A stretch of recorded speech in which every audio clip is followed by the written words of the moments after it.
Reciban un cordial saludo, estimados y estimadas estudiantes. Abordaremos el tema de los ciclos biológicos, donde analizaremos algunos ciclos como los del agua, carbono, oxígeno, nitrógeno, azufre, fósforo y la influencia del hombre en los ecosistemas. ¿Qué son los ciclos biológicos? Los ciclos biológicos son la forma en que los diversos elementos químicos que hay en la naturaleza se movilizan a través de ella y también explican cómo los seres vivos pueden adquirir dichos elementos e incorporarlos a su metabolismo. Empecemos con el ciclo de vida del agua. El ciclo del agua explica cómo esta sustancia se transforma y circula alrededor del planeta. En este ciclo también se analizan todos los cambios físicos que experimenta. Recordemos que el agua puede presentarse en tres estados: sólido, líquido y gaseoso, dependiendo de las condiciones ambientales en los ecosistemas. En los ciclos del agua comienza con la evaporación, donde el agua líquida en los mares gana calor y se transforma en gas, el cual asciende a la atmósfera. En las nubes disminuye su temperatura y se condensa, pasando del estado gaseoso al líquido, y cae a la corteza terrestre como precipitación o lluvia. En la superficie terrestre el agua puede infiltrarse en el suelo o llegar a través de la escorrentía a los ríos y finalmente a los mares. Continuamos con el ciclo de vida del carbono. El carbono está presente en todas las formas de vida en la Tierra y su ciclo explica el intercambio de carbono entre la geósfera, la hidrosfera y la atmósfera. Se encuentra en forma de sustancias inorgánicas como el dióxido de carbono en la atmósfera y en formas orgánicas como en las moléculas presentes en los organismos vivos. El ciclo del carbono tiene dos fases: una corta considerada biológica que involucra a los seres vivos que consumen materia orgánica o inorgánica y transforman el carbono en diversas formas, y una fase larga donde los depósitos de carbono en la naturaleza como el petróleo y los depósitos de carbonato en los mares y rocas se transforman en diferentes formas de carbono y se movilizan a través de la naturaleza. El carbono también se transforma mediante procesos de quema o combustión, produciendo monóxido de carbono o dióxido de carbono, y a través de la descomposición de restos de organismos vivos con la acción de microorganismos. Veamos ahora el ciclo de vida del oxígeno. El oxígeno es fundamental para los procesos de respiración de los organismos vivos y está relacionado con la fotosíntesis. Su ciclo es completamente gaseoso y se distribuye en la atmósfera,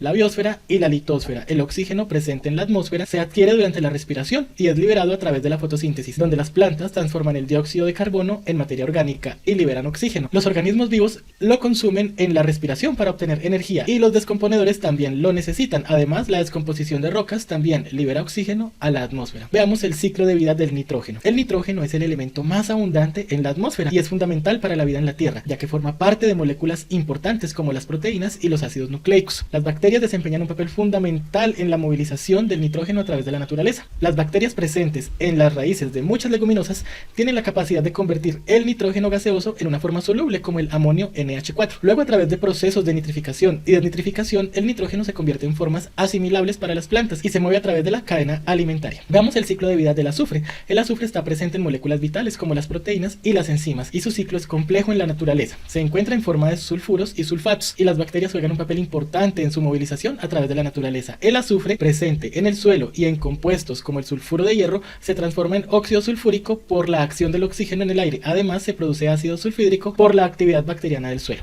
Estas sustancias se acumulan en la atmósfera y precipitan nuevamente en forma de sulfatos a través de procesos como la lluvia ácida. Veamos ahora el ciclo de vida del fósforo. El fósforo está presente en forma de fosfatos en la naturaleza y es esencial para muchas moléculas importantes como los ácidos nucleicos. Su ciclo es lento y se produce principalmente a través de la cadena alimentaria. El fósforo pasa de los suelos y rocas a las plantas, luego a los animales y finalmente a través de los desechos orgánicos. Vuelve al suelo, donde el ciclo se repite. Veamos ahora la influencia del hombre en los ecosistemas, y es que la modificación de estos ciclos biogeoquímicos tiene consecuencias como la lluvia ácida y la eutrofización, que afectan los ecosistemas y pueden provocar la pérdida de diversidad ecológica. En resumen, los ciclos biológicos son fundamentales para la vida en la Tierra y es importante entender cómo funcionan y cómo nuestras acciones pueden afectarlos para garantizar un ambiente saludable para todas las formas de vida.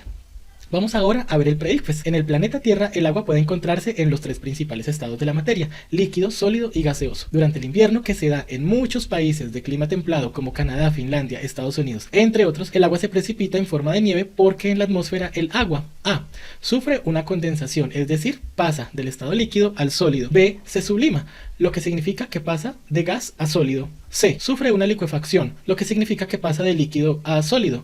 D se solidifica, es decir, pasa del estado gaseoso al sólido. La opción A es incorrecta, porque resulta que este fenómeno se da cuando una sustancia que está en estado gaseoso pasa al estado líquido y no del líquido al sólido, como aquí se pretende decir. El cambio de gas a líquido también se conoce como licuefacción, opción C. Por lo tanto, la opción C también es incorrecta. Recordemos que licuefacción es sinónimo de condensación. La opción que dice solidificación, opción D, también es incorrecta, porque este fenómeno no es el paso del estado gaseoso al sólido, sino del líquido a sólido. Entonces nos queda la opción B, la cual es correcta, pues el proceso de sublimación es el que se lleva a cabo en las nubes cuando el agua se convierte en nieve. En la sublimación, el agua que está en forma gaseosa no tiene necesidad de pasar del estado líquido y después al sólido, sino que acá hay un paso directo de gas a sólido. Y esto se da porque las condiciones de presión y de temperatura que están presentes en la atmósfera son las ideales para que se pueda llevar a cabo este proceso. Por esto es que en países donde se da la condensación invernal, el agua cae en forma de nieve. Bueno, espero que este tutorial les haya servido y recuerden que fue un repaso de la sesión 1 de química para los ciclos 5 y 6. Muchos éxitos, felicidades y nos vemos en el próximo tutorial. Chao.